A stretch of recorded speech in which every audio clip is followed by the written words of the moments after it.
AP Stats, what's up? It's Coach Jay. We are on a study session today, and we're about ready to get it rolling. Like we normally do, right? Let's start it off. Ooh, miss. See it? Oh, so close. Let's get it going. Hey, we're going to start on our first few review problems.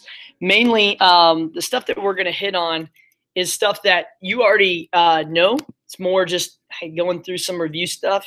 While we kind of get this part going, I did want to just give you this check your understanding on your notes. Feel free to go ahead and go through this right here. Hold up, right there. Feel free to go through this, and if you need some questions answered, I'll be here on Wednesday and Thursday morning to be able to go over those with you, okay? So just a heads up, the state plan do conclude.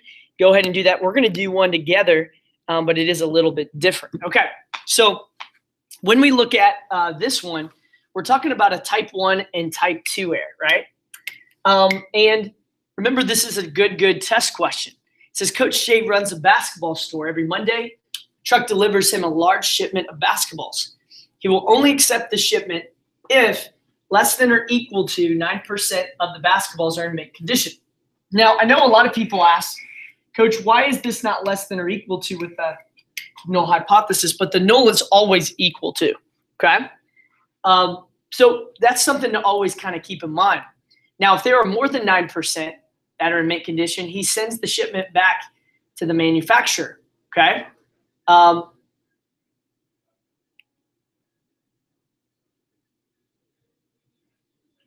just looking real quick. I'm trying to see.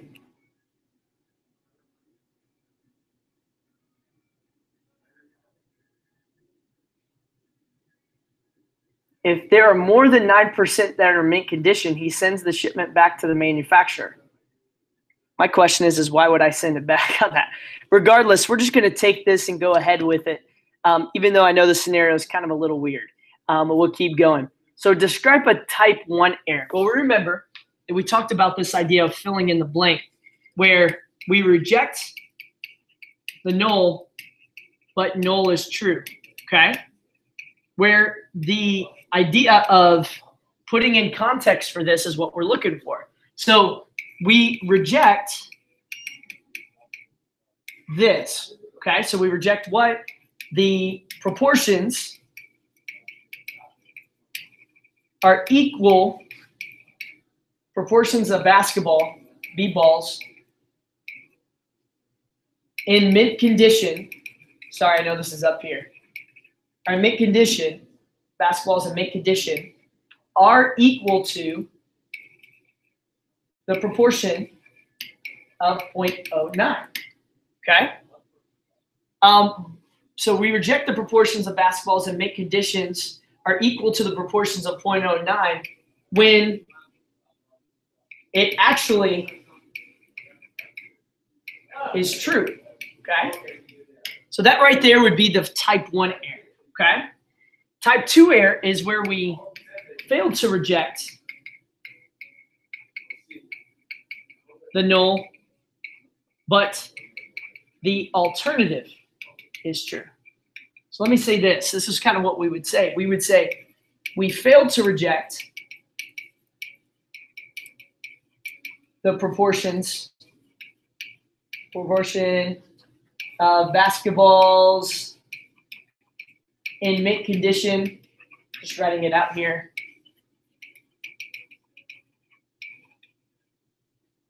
We failed to reject the proportions of basketballs in mint condition are 0.09, but the alternative is true. The proportion is greater than 0.09, okay? Now, I think that this right here is a little weird because I wouldn't send back a shipment if it was greater than 0.09. I would probably send if it was less than, right? So I want to just do something real quick with you and just say, if there are less than, that would probably make more sense. I'll do that on this other one. Yeah, I did. So we're going to make this less than, okay? So we're going to make it less than 9% because, again, I want at least 9% of them.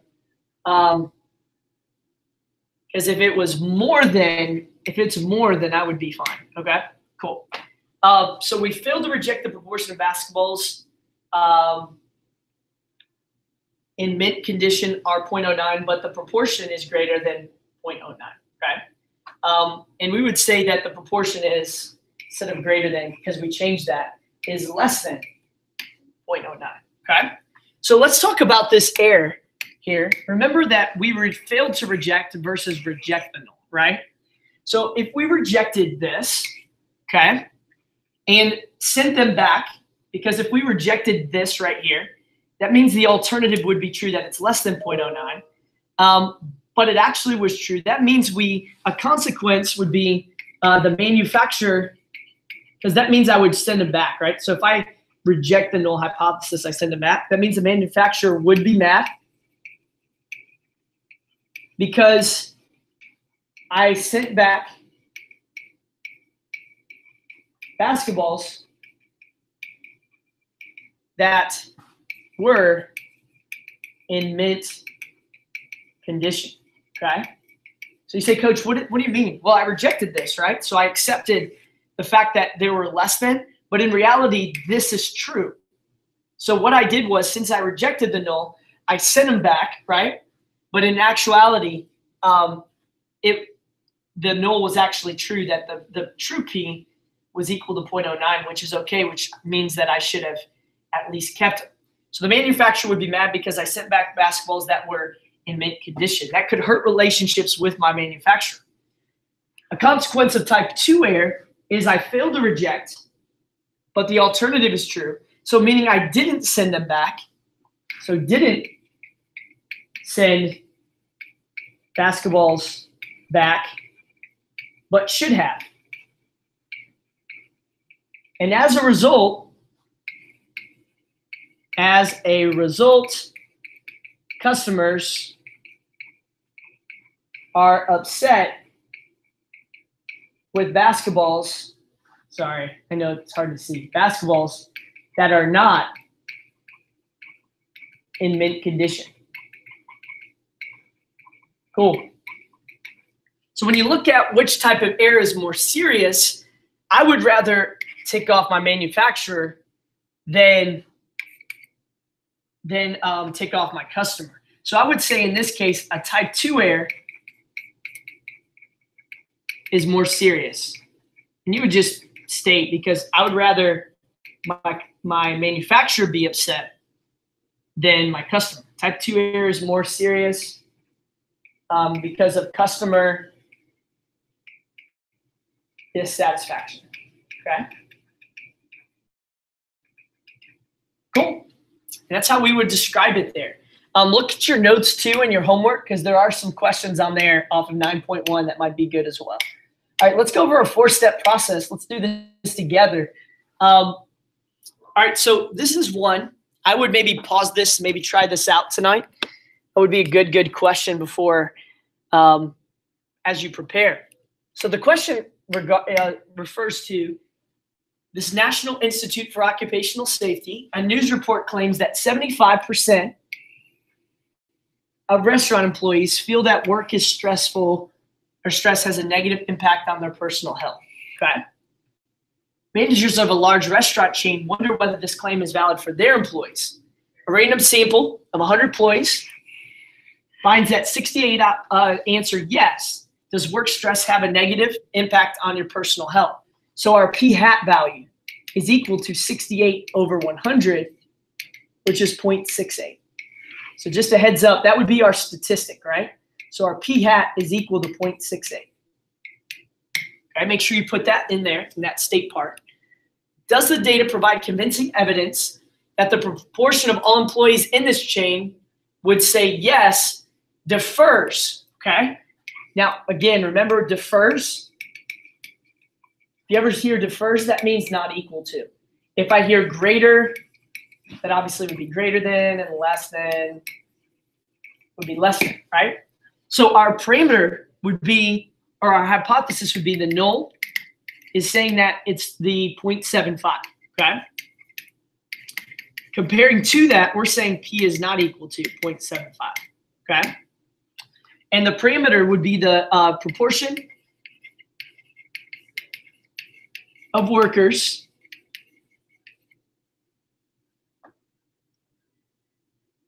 who said yes to, and then just put this here, right? Does work, stress, ...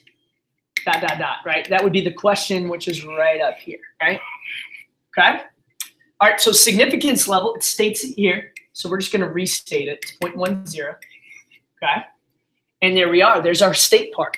4 different parts.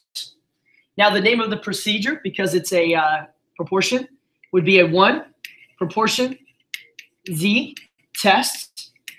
Okay. The conditions, is it random? Did it say if it was random? A random sample. So we just say, yeah, random sample. So we're good here. Number 2, 10% condition. So this would be 100, 1/10 of all employees at that company. I think it said a large company, right? Large restaurant. So we would just say, yeah, that's true. This would be true here. And number 3, we would say n times P is greater than or equal to 10, and n times 1 minus P greater than or equal to 10, and just plug it in. So we'll I'll plug it in over here, just so we've got enough room. 100 times, and remember the P is always what I use as my default of the 0.75. So this would be 75 is greater than or equal to 10, and 25 is greater than or equal to 10. So these are true.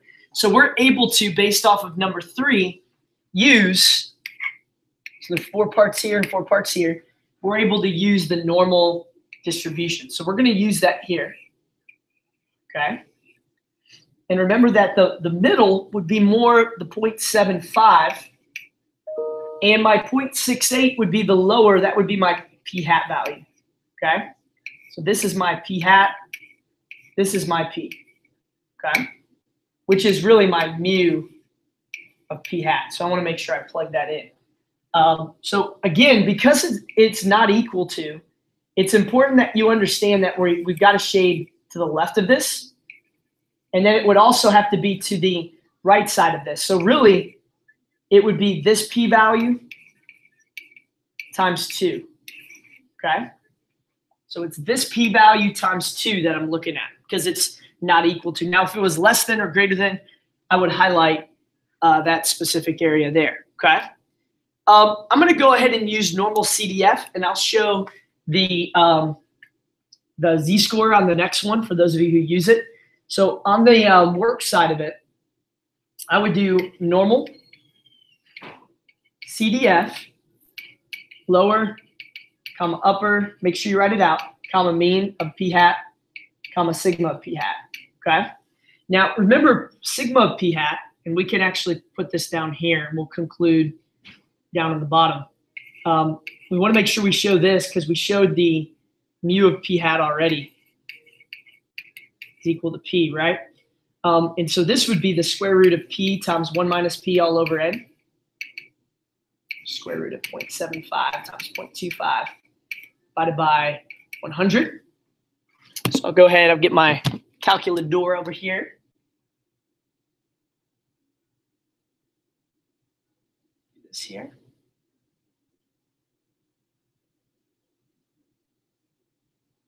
Good stuff, divided by 100. Square root of this. I got 0.043, and that's, I would leave it like that. 0.043 is my sigma there. This is 0.75, okay? And make sure on the normal CDF, I would rewrite this again, and then just put on my lower, this would be negative 9,999. Upper would be 0.68.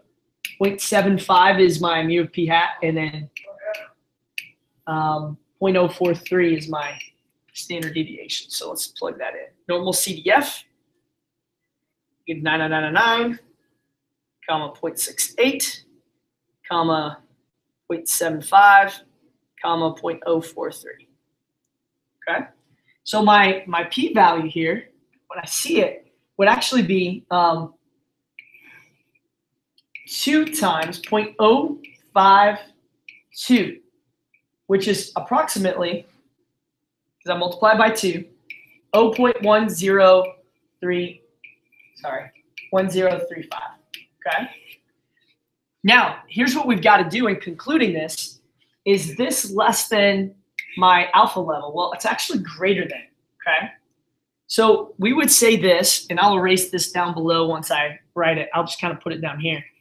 Because our p-value, which is 0.1035, is greater than our alpha level, which is this of 0.10, we do not have, because it's greater than, convincing evidence to say the large restaurant, and this comes back to this claim of whether the claim is valid for their employees. So we would say, to say the large restaurant differs in the stress level on personal lives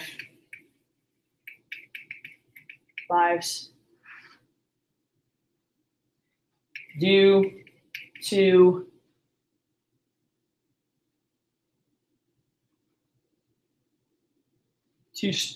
work stress. And I think I tried to do this. Let me go back. It's greater than our alpha level. We do not have convincing evidence to say the large restaurant differs in the stress level on personal lives due to work stress, compared to national proportions. And really, that's from the news claim, I guess you could say, from compared to news claims. But that'd be perfect. And that would be all of your parts here. So this is out of 4. Out of 4, I believe this is 5 because you got like 1, you got 2, 3, and 4 because you got to plug in the formula and this. 5 is the p-value. You could almost go 6 here, although I might combine these two. So about 5 or 6. And then this is out of 3 down below as you're walking through that. If you're looking at the answer here, this is the answer here. You'll notice a couple of different things. They have the z-score formula. Just kind of plugging that in. This is the specific formula, the general formula. Make sure it's two-sided there. You'll see the 0.1032. And then rock and roll, okay? So this right here, and this is just a heads up, when they say assuming the proportion of employees who answer yes is 0.75, there is this probability of getting a sample proportion purely by chance. This is interpreting a p-value. Please make sure you look at that. I prefer saying, and then it says we failed to reject the null, which is fine. You could say it that way. This is a conclusion for, this is just the conclusion of my study. So conclusion of the test. So it's the overall conclusion. I like this one better than the p-value, but the p-value is important too, to understand that it's the probability that something happens purely by chance, assuming the null hypothesis is true, okay? Cool. Good. Also down here below, you'll kind of see talking about significance, about 0.75, how it falls in the interval, where it's actually plausible. So these are the possible values of our confidence interval. And you'll notice since 75 is inside, we have reason to believe, right, reason to believe that in this case that we do not have convincing evidence as well, because it falls inside my confidence interval. Now, if it was outside, we would say it is statistically significant and then move forward off of that, okay? Cool. Kind of comes back to, this was the last chapter. This was chapter 8. Cool. But still statistically significant is the key part of it. The only other thing I wanted to show you, and I'm going to actually pull this up here. Cool. I just wanted to pull up the let's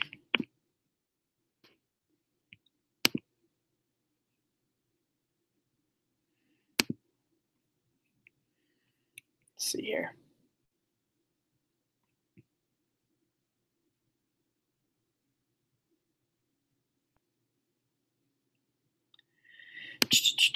I was going to look over here and see if I could find any that would be.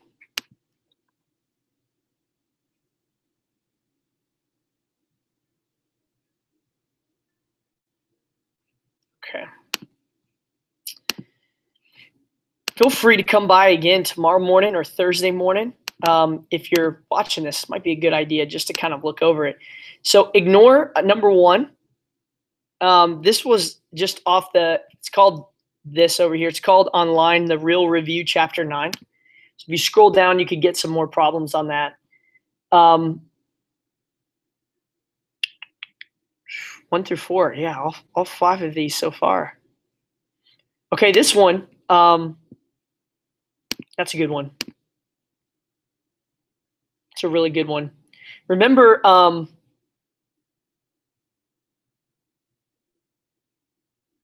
so if the alumni are in favor of firing the coach, the null hypothesis is that P is equal to 0.5, and the alternative is that P is greater than 0.5, okay?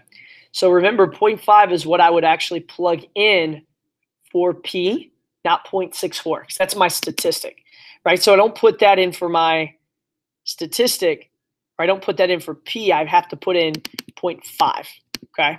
So just a heads up on that one.